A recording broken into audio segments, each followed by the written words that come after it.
Matul l-aħħar sena, il-Gvern ħallas Seba Miljun Ewro lill-familji Maltin u Għawċin li investew f'pannelli solari fid-djarhom u għaldaqstant iġġeneraw l-elettriku minn enerġija nadifa. B'kollox, f'din il-leġislatura kien hawn 20,500 familja li bbenefikaw minn skemi ta' enerġija rinovabbli.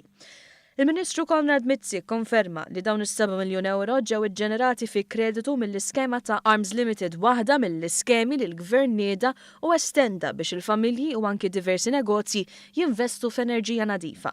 Mizzi qal li dan jikkumplimenta l-politika tal-Gvern dwar l-enerġija nadifa u li qed jilħaq il-miri kollha tiegħu dwar l-enerġija rinovabbli.